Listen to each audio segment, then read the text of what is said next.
우리 다 함께 신앙을 고백하겠습니다.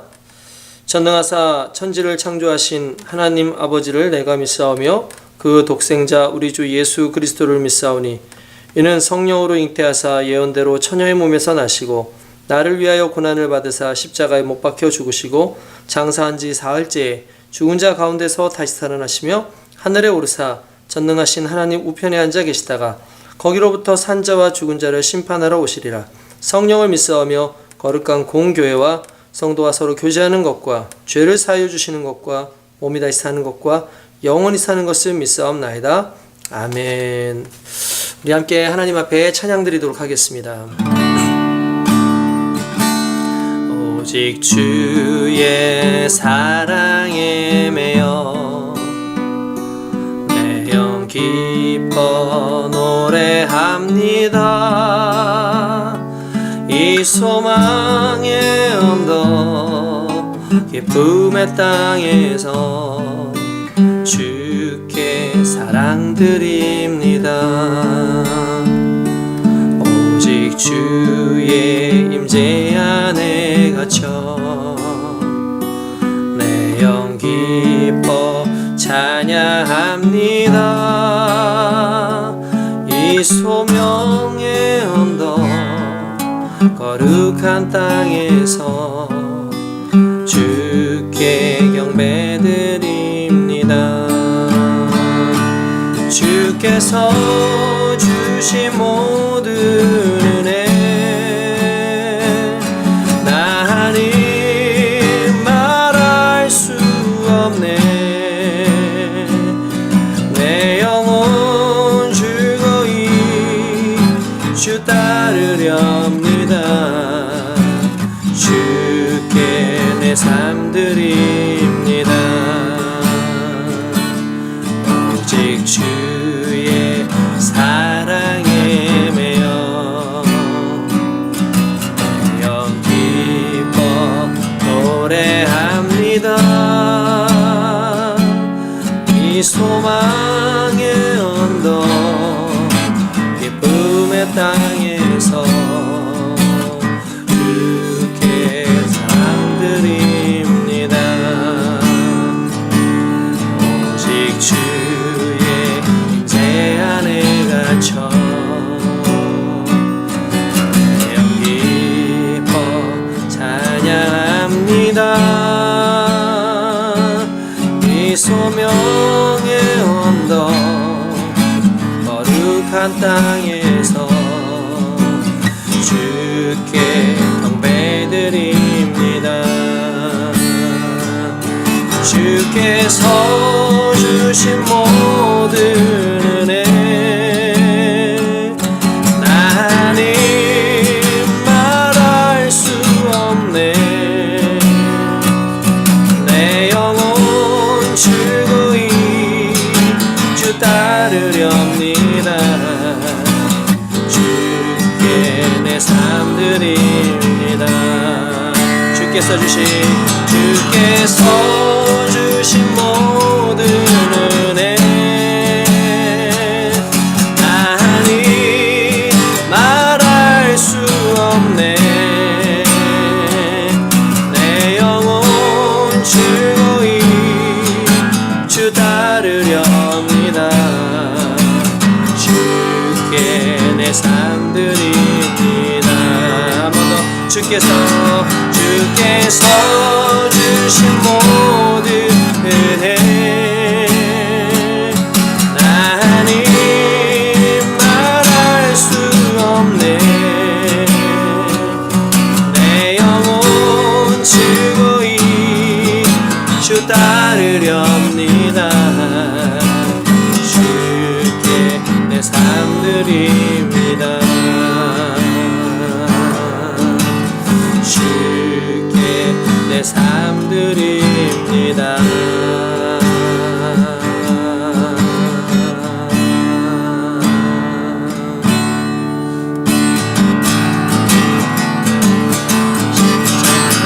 공경되어서 예수를 따를 때 무서워하는 마음으로 주 모른 채 할까.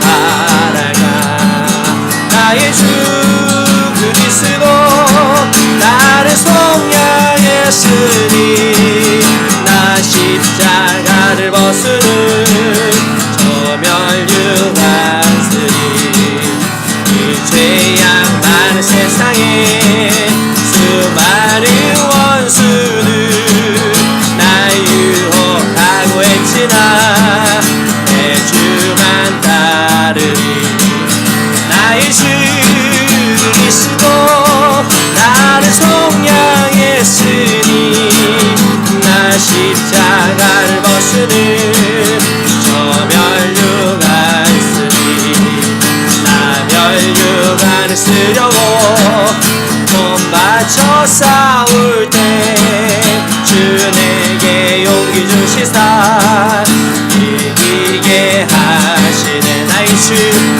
주 그리스도 나를 속량했으니 나 십자가를 벗으는 저 멸류관스리 승리의 그날 이르러 십자가 운명들 개가를 불러 영광을 주님께 돌리리 나의 주 그리스도 나를 속량했으니 나 십자가를 벗으는 저 멸류관스리 나의 주 그리스도 나를 속량했으니 나 십자가를 벗으는 저 멸류관 한 번 더 나의 주 그리스도 나를 속량했으니 나 십자가를 벗으는 저 멸류관 우리 시간에 이 예배를 위해서 주님 한번 부르시도록 하겠습니다. 주여 아버지 감사합니다. 오늘 하나님께서 우리를 이 자리로 부르셨습니다. 하나님 앞에서 나와 예배드리는 모든 이들에게 하나님의 말씀과 은혜로 충만케 하여 주시옵소서. 특별히 영상을 통해서 하나님 앞에 영광되는 오늘 이 시간에 하나님 우리 가운데 임자해 주시고 주의 성령으로 우리를 충만케 하여 주시옵소서. 아버지 하나님 무엇보다 하나님 앞에 예배드리고자 하는 그 심령들이 하나님 안에서 아버지의 충만한 믿음으로 아버지 하나님 말씀 속에서 아버지 깨닫게 깨닫는 귀한 시간이 될 수 있도록 인도하시기를 원합니다. 오 성령이여 오늘 우리와 함께하여 주시옵소서. 오늘 우리 속에 깨닫는 은혜를 허락하여 주시고 우리 마음 가운데 뜨거운 넘쳐날 수 있도록 인도하여 주시기를 원합니다. 아버지 오직 신정과 진정으로 예배드리는 하나님의 거룩한 백성들에게 하시기를 믿습니다. 아버지 하나님 함께하여 주시옵소서. 오늘 이 시간에 주님의 은혜로 우리에게 충만하게 임하여 주시길 원합니다. 오 성령이 함께하여 주시옵소서. 아버지 하나님 오늘 이 금요 예배를 위해서 아버지 하나님 또 다가올 주일 예배를 아버지 온전히 아버지 하나님 또 우리가 생각할 수 있도록 인도하여 주시고 하나님 안에서 아버지 그들의 이 온전한 예배를 통하여 아버지 늘 예배가 생활화되는 우리 모든 성도님이 될 수 있도록 인도하여 주시옵소서. 아버지 하나님 감사합니다. 주님 인도하여 주시옵소서. 주님 감사합니다. 주님 인도하여 주시옵소서.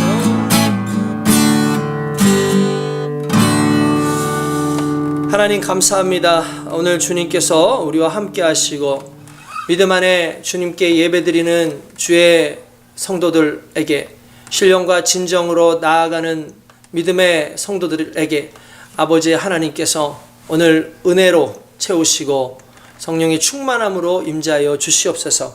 오직 이 예배를 통해서 하나님 영광 드러나길 원합니다. 주의 성령이여 오늘 우리 속에서 정말 하나님을 기뻐하는 거룩한 그러한 심령의 감동들이 주여 있도록 인도하여 주시옵소서. 붙잡아 주시기 원하며 예수님의 이름으로 기도드리옵나이다. 아멘. 네, 오늘 하나님 말씀 민수기 20장 14절에서부터 29절까지의 말씀을 함께 우리가 보도록 하겠습니다. 모세가 가데스에서 에돔 왕에게 사신을 보내며 이르되 당신의 형제 이스라엘의 말에 우리가 당한 모든 고난을 당신도 아시거니와 우리 조상들이 애굽으로 내려갔으므로 우리가 애굽에 오래 거주하였더니 애굽인이 우리 조상들과 우리를 학대하였으므로 우리가 여호와께 부르짖었더니 우리 소리를 들으시고 천사를 보내사 우리를 애굽에서 인도하여 내셨나이다. 이제 우리가 당신의 변방 모퉁이 한 성읍 가데스에 있사오니 청하건대 우리에게 당신의 땅을 지나가게 하소서. 우리가 밭으로나 포도원으로 지나가지 아니하고 우물물도 마시지 아니하고 왕의 큰 길로만 지나가고 당신의 지경에서 나가기까지 왼쪽으로나 오른쪽으로나 치우치지 아니하리이다 한다고 하라 하였더니 에돔 왕이 대답하되 너는 우리 가운데로 지나가지 못하리라. 내가 칼을 들고 나아가 너를 대적할까 하노라. 이스라엘 자손이 이르되 우리가 큰 길로만 지나가겠고 우리나 우리 짐승이 당신의 물을 마시면 그 값을 낼 것이라.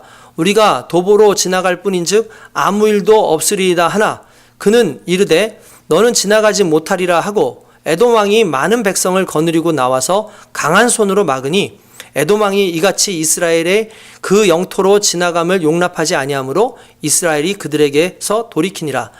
이스라엘 자손 곧 온 회중이 가데스를 떠나 호르산에 이르렀더니 여호와께서 에돔 땅 변경 호르산에서 모세와 아론에게 말씀하시니라. 이르시되 아론은 그 조상들에게로 돌아가고 내가 이스라엘 자손에게 준 땅에는 들어가지 못하리니 이는 너희가 무리바 물에서 내 말을 거역한 까닭이라. 너는 아론과 그의 아들 엘르아사를 데리고 호르산에 올라 아론의 옷을 벗겨 그의 아들 엘르아사에게 입히라. 아론은 거기서 죽어 그 조상에게로 돌아가리라. 모세가 여호와의 명령을 따라 그들과 함께 회중의 목전에서 호르산에 오르니라. 모세가 아론의 옷을 벗겨 그의 아들 엘리아살에게 입히매 아론이 그 산 꼭대기에서 죽으니라. 모세와 엘르아살이 산에서 내려오니 온 회중이 곧 이스라엘 온 족속이 아론의 죽은 것을 보고 그를 위하여 30일 동안 애곡하였더라. 아멘.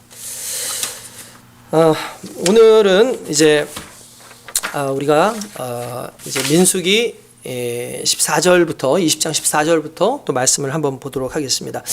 지난주에 우리가 이미 살펴보았던 대로 모세와 아론은 결국 하나님 앞에서 이 가나안 땅에 들어가지 못하고 죽게 되는 그런 안타까운 이 결말을 맞이하게 됩니다. 하나님께서 사랑하시는 이스라엘 백성이지만 그러나 불순종하고 믿음 없고 또한 무엇보다 하나님 앞에 원망하고 또한 자신의 사명을 온전히 감당하지 못한 그 세대들은 결국 이제 광야에서 다 죽게 되고 이제 새로운 세대가 가나안 땅에 들어가게 됩니다. 이러한 것은 마치 새술은 새 부대에 담는다라는 말과 비슷한 부분이 없지 않아 있죠. 특별히 모세만 해도 좀 아쉽죠. 왜냐하면 하나님 앞에서 정말 크게 쓰임 받았고 이스라엘 백성들을 광야로 이끌어 데리고 그리고 가나안까지 갔었으면 좋았었겠지만 그러나 그의 사명은 딱 광야까지고 모세는 1세대 출애굽한 사람들의 가장 상징적인 인물이 결국 되고 맙니다. 물론 아론도 마찬가지라고 할 수가 있죠. 그런 상황에서 이제 이스라엘 백성들을 이끌고 가나안 땅으로 들어가기 위해서 그들이 지나가야 되는 땅이 있습니다. 그것이 바로 에돔이라고 하는 땅입니다. 전에도 여러분들한테 말씀드렸을 거예요. 기본적으로 이 가나안 땅, 현재 오늘날의 그 이스라엘 땅으로 들어가기 위한 큰 통로가 두 가지가 있습니다. 첫 번째는 이제 비아마리스라고 하는 그 바닷길이죠. 바닷길은 해안선을 타고 들어가는 겁니다. 해안선을 타고 들어가면 실제로 애굽에서 탈출해서 가장 빠르게 이 가나안 땅으로 들어갈 수 있는 통로였어요. 그러나 하나님께서 그들이 이 가나안 땅으로 들어갈 때 블레셋 사람들을 만나게 되면 그들은 철기 문화권의 사람들이고 강력한 군사를 가지고 있었기 때문에 이스라엘 백성들이 오히려 그것 때문에 실망해서 다시 애굽으로 돌아갈 것을 걱정해서 그쪽 길로 가지 못하게 하시고 결국 다른 길로 가게 하는데 그 길이 방금 전에 말했던 두 번째 길인 킹스 하이웨이, 그러니까 왕의 도로, 왕의 고속도로라고 하는 그 킹스웨이 하이웨이를 말해주는 겁니다. 그 지역은 어디 있냐면 내륙에서부터 올라가는 곳인데, 내륙에서 올라가다 보니까 자연스럽게 그 에돔을 지나게 되고 모압과 암몬을 지나서 요단강을 건너서 가야 되는 어떤 그런 곳이라고 볼 수가 있죠. 에돔으로 지나가게 되면 길이 편합니다. 길이 넓고 그리고 많은 이들이 그리로 지나갈 수 있는 상황이 되죠. 그러나 만약에 에돔에서 이스라엘 백성들이 지나가는 것을 만약에 막는다고 한다면 솔직히 조금 험난한 길, 이 산을 끼고 돌아가야 되는 그런 길로 갈 수밖에 없는 그런 상황이 올 수도 있습니다. 그래서 모세가 이제 에돔 왕에게 부탁을 합니다. 그러면서 뭐라고 얘기하냐면은 여기서 당신들의 형제라는 말을 쓰죠. 그래서 당신의 형제 이스라엘의 말에 우리가 당한 모든 고난을 당신도 아시거니와 이렇게 얘기를 합니다. 이게 무슨 말이냐면 일단 여러분들도 아시겠지만 에돔과 이스라엘은 그렇게 엄청나게 먼 친척은 아니죠. 왜냐하면 이스라엘은 야곱의 자손들이고 에돔은 야곱의 형인 에서의 자손들이죠. 그러다 보니까 솔직히 서로 이삭에게서부터 나온 한 형제와 같은 그런 입장이 맞습니다.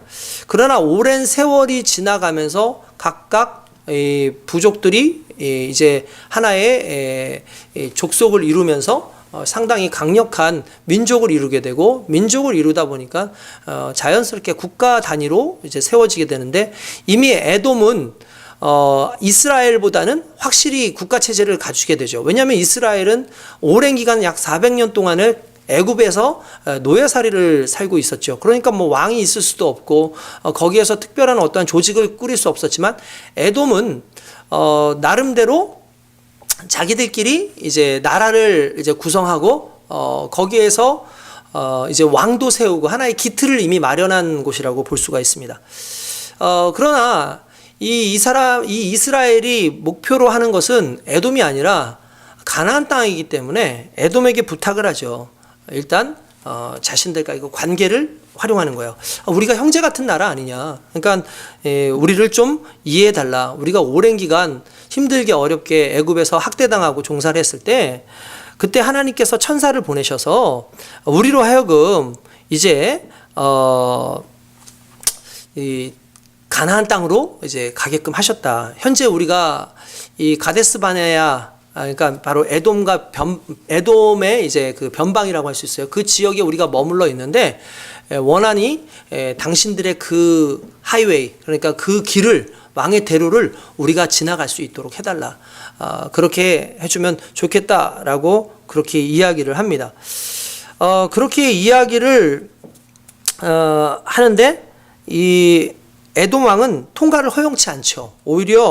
도리어 칼로 그들을 막겠다고 거부 의사를 분명히 말합니다. 그 까닭은 이미 알다시피 모세가 왕의 대로를 통해서 에돔 땅을 통과할 수 있도록 요청했기 때문인데, 여기서 말하는 왕의 대로는 솔직히 다메섹은 지금 시리아입니다. 시리아의 다메섹, 바산, 길르앗, 암몬, 모압, 에돔을 거쳐서 아카바만으로 이렇게 빠질 수 있는 곳이니까 거기는 진짜 무역로이기도 하면서 왕들이 전쟁을 치르러 갈 때 왔다 갔다 하는 그 길이거든요. 그러니까 의심이 되는 거죠. 만약에 너희가 이 길을 가다가 갑자기 변해가지고 너희가 도적무리가 되고 너희가 군사무리가 되어서 만약에 우리 에돔 땅의 사람들을 친다고 한다면 이거 어떡하겠냐. 우리는 안 된다라고 거부를 합니다. 그리고 강렬하게 우리가 너희를 방어하겠다라고 얘기하죠. 근데 솔직히 여러분, 에돔의 말이 맞죠. 에돔 땅의 말이 맞습니다. 에돔은 어떻게 이스라엘을 믿을 수 있겠습니까? 솔직히 어떤 식으로 변할지 모르죠.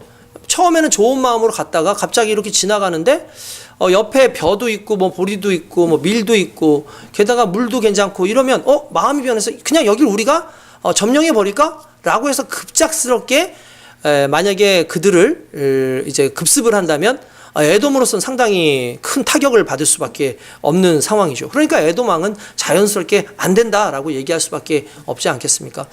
뭐 우리나라도 한때 그 임진왜란 같은 경우에 마찬가지죠. 이제 일본이 항상 했던 말이 뭐냐면 우리가 명나라를 치려고 하니까 조선은 길을 좀 터달라라고 얘기를 하죠. 근데 우리나라는 안 된다. 정말 그 너희가 명나라 치는 것도 안 되지만 혹시 또 명나라 치러 가다가 갑자기 뒤돌아서 우리를 공격하면 어떻게 되느냐. 안 된다라고 얘기를 하죠. 그러니까 어떤 나라든 참 쉽지는 않아요. 결국 그것이 발단이 돼서 임진왜란이 일어나고 조선 먼저 그럼 치고 가겠다라고 해서 일본이 그 외나라가 우리나라를 공격하는 그런 상황이 있었죠.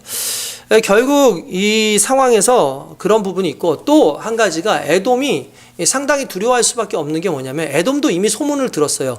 하나님께서 광야에 머물고 하셨던 이스라엘로 하여금 미디안 족속들을 치게 하시고 뭐 아말렉 족속들을 치게 하시는 어떠한 그런 기적들을 이미 보았기 때문에 다 들었기 때문에 오히려 이스라엘 사람들을 좀 경계할 수밖에 없는 그런 상황이었다라는 걸 아마 여러분들은 너무나 잘 아시고 또 이해가 되실 거라고 생각합니다.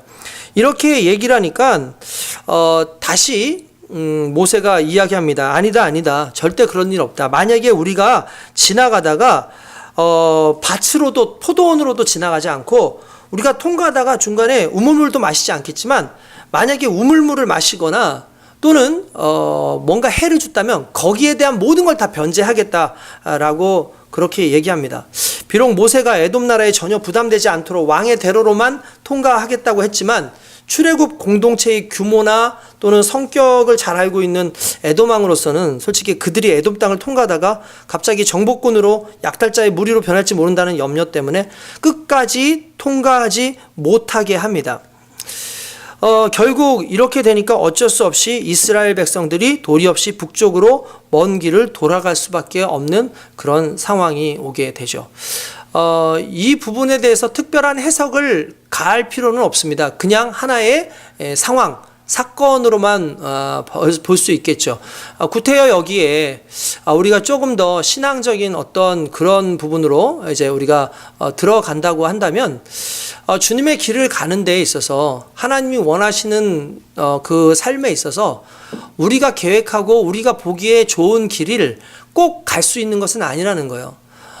때때로 그것이 힘들고 오히려 거기를 가야 되는 그 상황에서 막아지는 그런 상황이 왔을 때 중요한 건 다시 뒤돌아서서 물러서서 우리가 포기하고 낙심하는 것이 아니라 반드시 하나님께서는 그 길 아닌 다른 길을 열어주셔서 그 길을 통해서도 충분히 하나님의 일을 성취할 수 있도록 해주신다라는 사실을 한번 알아볼 필요가 있습니다.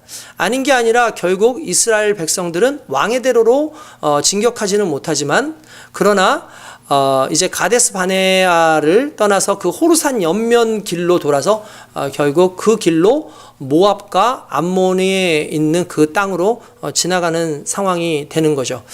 불필요한 충돌이 없었고 결국 조금 돌아가기는 했겠지만 그러나 그들이 모압과 암몬을 지나가면서 거기에서 또 이제 나중에 요단강을 건너는 어떤 그런 상황까지 이제 오게 됩니다. 이런 모든 것들을 보았을 때에 하나님의 방법은 우리 눈에 옳은 것 같지 않고 맞는 것 같지 않고 당장에 이루어지는 것 같지 않아도 반드시 하나님께서 하시겠다고 하시면 그 계획이 있으셨다면 그것은 어떠한 방식으로든 하나님의 방식으로 이루어진다는 사실을 믿고 여러분 낙심하지 말고 그렇게 살아가야 될 줄로 믿습니다. 이제 민수기 20장 22절에서 29절까지의 말씀을 또 계속해서 우리가 또 봅니다. 에돔 땅을 통과하지 못하게 된 이제 이스라엘 백성들이 마침내 가데스 바네아를 떠나서 에돔 땅 변경에 있는 호르산으로 갑니다. 근데 이 호르산에서 하나의 또 중요한 사건이 일어나죠. 그것이 뭐냐면 아론이 그 산에서 이제 마지막 그 인생의 마지막을 거기에서 이제 정리하게 되고 거기에서 이제 사망하게 되는 그런 상황이 나옵니다. 결국 이 하나님께서 이 마지막 세대의 중요한 세 사람 이미 우리가 보았었던 미리암 그리고 오늘 이제 아론, 그리고 이제 얼마 있지 않아서 또 모세에 이르기까지 결국 그들이 가나안 땅을 밟지 못하고 죽음을 맛보게 되는 이런 상황이 오게 되는데, 이 아론의 죽음도 어떻게 보면 이제 영적 흐름의 변화를 의미하는 거죠. 이전 세대의 그 신앙의 어떤 광야 시대의 어떤 영적 흐름, 광야 시대에 하나님께서 임하셔서 그들을 이끄시는 어떤 영적 부름이나 영적 흐름이 있었다면, 이제 가나안 땅에는 또 가나안 땅에 맞춰진 어떤 영적인 능력과 영적인 어떠한 이제 지도력, 이런 것들이 또 새롭게 되어지는 것을 볼 수 있죠. 이 말은 무슨 말이냐면, 하나님께서 기적의 세대를 일으켜서 그들로 하여금 광야까지 오게 했으면 모든 사람들이 그 기적의 세대만 바라보고 그 기적의 사람들 모세나 아론만 바라보고 우린 저 사람들만 있으면 돼 라고 생각할지 몰라요. 그런데 여러분, 이때 하나님께서는 반드시 그들을 내림으로 말미암아 그들이 아니라 하나님이 세우신 사람, 그러니까 하나님께서 우리를 이끄시는구나 라는 걸 알게 하시는 거죠. 그러니까 어떻게 보면은 하나님께서는 결국 이스라엘 백성들로 하여금 사람을 의지하지 않고 리더를 의지하지 않고 하나님을 의지해서 하나님이 요구하신 땅에 갈 수 있다라는 걸 깨닫게 하시는 하나의 방법으로서, 또 그런 이전 세대 리더들을 이제 또 죽음으로 이제 마무리하게 하는 어떤 그런 내용들을 주셨다라고 볼 수가 있습니다. 결국 이 호르산이라는 곳에 모세와 아론과 그의 아들인 엘르아사를 데리고 같이 이렇게 올라가죠. 결국 거기에서 그의 옷을 벗습니다. 그의 옷을 벗고 자기의 아들인 엘르아살에게 그 옷을 입혀주면서 이제 제사장직을 이제 이양하는 어떤 그런 내용이 나옵니다. 결국 옷을 벗겨서 줬다라는 그 의미는, 이건 사역적 의미입니다. 여러분들도 잘 아시겠지만 엘리야가 하늘로 이제 올라가는 그때에 엘리야가 자기의 겉옷을 벗죠. 그리고 그 겉옷을 떨어뜨린 겉옷을 누가 입느냐 하면 엘리사가 그것을 입고 엘리야의 일을 감당합니다. 마찬가지입니다. 이 옷이라는 것은 주의 사명을 의미하는 거예요. 사명을 감당하기 위해서 그 사명의 옷을 입어야 된다는 겁니다. 옷이라는 것은 우리를 보호하는 위치도 있고 우리의 신분을 나타내기도 하는 그러한 부분이 있죠. 뿐만 아니라 하나님 앞에 갔을 때에 우리가 벌거벗은 채로 가는 것이 아니라 예수 그리스도의 옷을 입고 하나님 앞에 선다라는 그런 말씀을 보았을 때에도 결국은 결과적으로 이 옷이라고 하는 것은 사명, 어떠한 신분, 그리고 하나님 앞에 갔을 때 우리가 그리스도로 옷 입는 어떠한 그러한 신앙의 정체성, 구원의 어떤 의로움, 이런 것들을 복합적으로 보여주는 하나의 예시라고도 볼 수가 있겠습니다. 결국 아론은 산 꼭대기에서 죽습니다. 모세와 엘르아사는 산에서 내려오죠. 이 아론은 출애굽한 지 40년째 5월 1일에 죽었고요. 그의 나이가 123세로 우리는 알고 있습니다.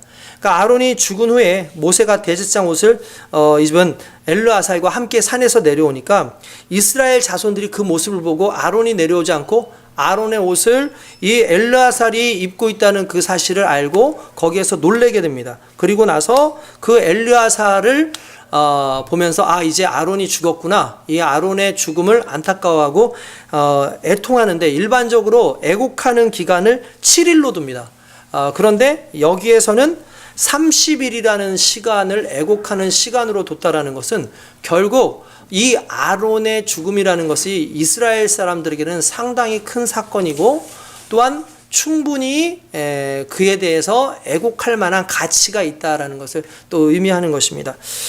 결국 이 하나님께서 이 아론과 모세가 실수함으로 말미암아 결국 들어가지 못하게 된 그 상황에 대해서 변개치 아니하시고 그 말씀대로, 그 예언대로 이루어 주셨다라는 그 사실 앞에서 결국 우리는 하나님의 말씀이 결과적으로 우리의 삶 가운데 이루어지고 있다라는 것을 깨닫게 되는 줄로 믿습니다. 아무쪼록 이제 새롭게 아론의 죽음 이후에 하나님께서 계획하신 엘르아살과의 그 영적인 어떠한 그 교류와 엘르아사를 통해서 역사하시는 그 하나님의 은혜를 이제 앞으로 기대할 수밖에 없는 이런 상황이 오는 것이죠. 아무쪼록 여러분 오늘의 이 말씀들을 통해서 우리가 또 깨달아야 되는 것은 결국 하나님 앞에서 하나님의 사명자들, 하나님의 사역자들은 하나님의 사역에 최선을 다하고 결국 그 생명이 하나님 안에서 유지되어지다가 우리의 모든 사역이 끝날 때 그때 결국 우리는 하나님 앞에서 나의 모든 걸 내려놓을 수 있다라는 걸 우리가 한편으로는 감사해야 된다는 거죠. 사명자는 죽지 않는다. 내가 모든 인생이 마쳤다면 그건 내 인생의 사명이 끝난 것이다. 그러니까 이런 말을 좀 바꿔서 얘기하면 우리는 항상 사명을 갈급해야죠. 내가 하나님 주의 사명을 더 감당하기 원합니다. 많은 주의 사명들을 내가 얻기를 원합니다. 자꾸 주님의 일을 하지 않으려고 하는 것이 아니라 주님의 일을 더욱더 열심히 하려고 하는 것, 어떻게 보면 그것은 조금 다른 얘기일 수 있겠지만 또 장수의 비결이 되지 않겠습니까? 우리가 정말 낡아서 없어지는 인생이 아니라 정말 내 인생을 사용해서 달아서 없어지는 인생이라면 그것이야말로 상당히 영광스럽고 가치 있는 인생이라고 생각합니다. 아무쪼록 여러분 오늘의 말씀이 저와 여러분들에게 큰 교훈과 힘이 되었으리라고 믿습니다. 기도하겠습니다. 거룩하신 하나님 감사합니다.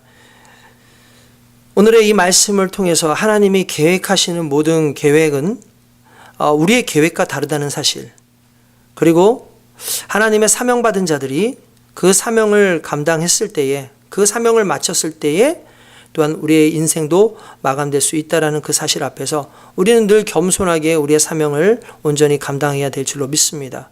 새술은 새 부대에 담으라고 하신 것처럼 이제 새로운 세대가 이제 새로운 세대의 그 삶을 살아갈 수 있도록 과거의 세대가 사라지는 것은 너무나 당연한 것인데 이 모든 과정 가운데 이것을 선하게 이어가는 정말 이 모습을 보면서 우리도 인생 가운데 좋은 선한 영향력을 우리의 자손들에게 정말 신앙의 후배들에게 나누어 줄 수 있도록, 본을 보여줄 수 있도록 주여 우리가 최선을 다할 수 있도록 성령님 함께하여 주시옵소서. 오늘도 주님의 은혜 가운데 서게 하실 줄 믿사옵고 예수님의 이름으로 기도드리옵나이다.